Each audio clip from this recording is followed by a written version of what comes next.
Hello friends, this is Kurt from the district office and welcome.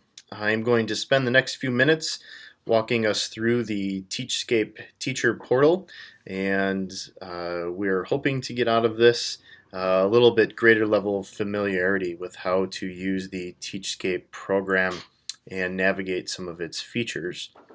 I'm going to go ahead now and log in as a fictitious teacher created expressly for this purpose. And you will see here the familiar landing page where you are able to either enter the Teachscape Reflect portal or the Teachscape Learn portal. We're not going to spend a lot of time today in Learn, but it is definitely worthy of a look.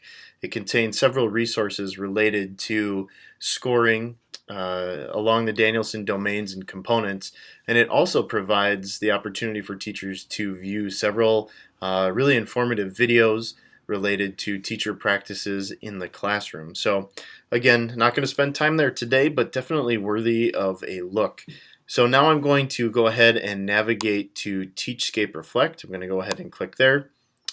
And this will take us to a page where you will see all of the self-review, SLO, PPG, teacher practices, and end-of-cycle summary pages, or links to those pages, I should say. The teacher self-review, SLO, and PPG all make up your educator effectiveness plan. You see there the acronym EEP.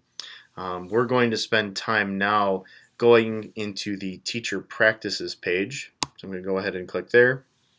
The teacher practices page contains all of the different links to the observations that are scheduled with you and your evaluator, and it also contains the links to the mini observations as well as artifacts, and that is where we're going to spend most of our time today, is talking about the artifacts and the process for uploading and tagging an artifact. You can see here that there are several announced observations already entered into the system. Some of you may be wondering why this is. It's because Teachscape is designed for the use of 424 districts in the state, and they all have varying needs. And so there's a variety of different observations that have been entered in. That does not mean that we will use them all, and not using them will not count towards or against your end of plan or end of summary year score. So they're there, doesn't mean we're going to use them all. Mini observations are there as well. These are for the short visits by your evaluator. These are typically unannounced, although they can be announced. And I will go ahead and show us briefly what's in there. A mini observation has already been completed for Fake Teacher, and Fake Teacher can review the data that their observer has shared with them. Now, it's important to note that you can only observe this data if your evaluator has shared it with you. So this has been shared, and you can see what's collected in there. It is simply a date and timestamp with some evidence statements, and those evidence statements are tagged by your evaluators belonging to specific components. So that's all that's there. There's no scoring involved in this process. In fact, I will make a video later on that talks about scoring and the process for scoring, but I just wanted everybody to see what's in there now so that there's a context for what folks are looking at later on. I'm going to go ahead and exit, and I am going to navigate through the variety of mini observations that exist here in the page, and I'm going to get down to artifacts. You will see that there are 3 links to artifacts here. One is an evidence link, one is a portfolio link for the teacher, and the other is a portfolio link for the evaluator. You will see that there is nowhere down here in the evaluator area to click. So in the teacher side, the only time that the teacher could click on anything is if an evaluator has completed scoring and has shared that scoring criteria. But right now, for our purposes, we're simply going to talk about uploading artifacts, and we're not going to talk at this time about how artifacts would be scored by your evaluator. That will come at another time, but I wanted to show that that is there. So navigating here, I'm going to go ahead and click on the Edit button for the artifact portfolio. Some of you may have a button that says Start, but because I have already started uploading artifacts for the purposes of this demonstration, I have a button here that says Edit. So I'm going to go ahead now and click on Edit. That Edit button will take me to a page that shows where all of my artifacts have already been uploaded. So right now you can see I have 3 artifacts that have been uploaded. Let's say that you don't want an artifact in there. Maybe it doesn't represent your best work, you found a typo, you want to upload a new version, or you want to upload something else. You can go ahead and remove that, and it will give you the option to remove. Now this is a permanent solution, so I know for sure that I want to get rid of the WKCE letter for October document, so I'm going to go ahead and click OK. Now, let's say I have a new artifact or a revised version of that artifact. I'm going to go ahead and click the Upload Artifact button, which will take me to a screen which will show me my files. Now this is on a Mac, on a PC. It might show you a different folder system, but the process is exactly the same. So I'm going to go ahead and click on a new document. So I'm going to go ahead and upload the new version of the WKCE letter. So I'm going to choose it, and you will see that it has been uploaded, and then it appears down below.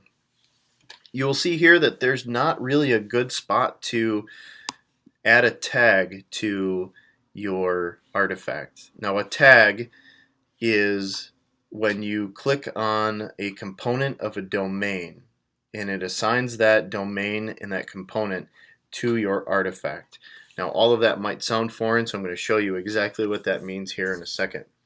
So my artifact is in. I'm going to save and finish later. And this is a good point to stop and say, don't hit submit. Submit is that glowing red shiny button that you're really tempted to push. If you push it, it will submit your artifacts to your evaluator for scoring. You do not want to do that, especially this early in the game. In fact, you only want to hit submit when you know you're absolutely certain that everything in your artifact portfolio is exactly the way you would like it to be. So I'm going to go ahead and say, click on Save and Finish Later, and that will bring me back to the main teacher practices page. Now it's a little bit obnoxious, but it's okay, we'll get through it. It takes you to the very top of the page and the artifacts are at the very bottom, as you can see here. So I'm going to want to scroll all the way back down to the artifacts page. Alright, here I am. Now this is where you tag your evidence, and tagging again assigns a component of a domain to the artifact. So I'm going to go ahead and click Open, and you will see that I have 2 pieces of evidence in there. One is work process mapping, and if you recall, this was a document that was actually uploaded. Now the new document that I uploaded was called WKCE letter October.14, and so I want to enter that information up here in the comment box. I'm going to add it,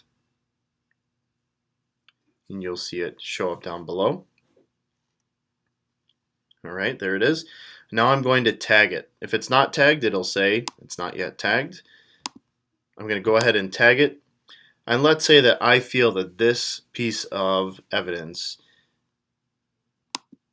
meets the criteria for setting instructional outcomes, demonstrating a knowledge of resources, and you know what? I think it also applies to designing coherent instruction.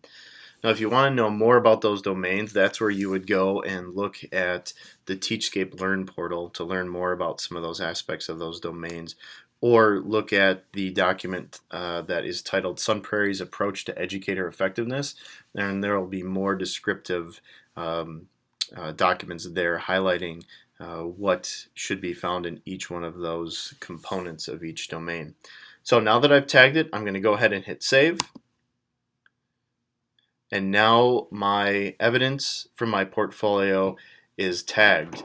Now the tagging that takes place here is not directly linked to the artifacts in your portfolio. So you need to make sure that the titles in the portfolio match up to the evidence that you've added here. It's a little nuance of the Teachscape program that could be a little frustrating, so it's really important that as you upload evidence, you also then create a tag for it in this page. I'm going to go ahead and save and exit. And you will see here that that takes me back to all of my evidence and the tagged components. I can add more evidence at this point, save and exit, submit and exit here. It's not a red button, it's a green button, but be very careful. Do not submit until you're absolutely sure. So I'm going to go ahead and save and exit. And then that takes me back to the page. So in a nutshell, that's how you upload and submit an artifact and tag it as evidence for domains 1 and 4 in the Teachscape system.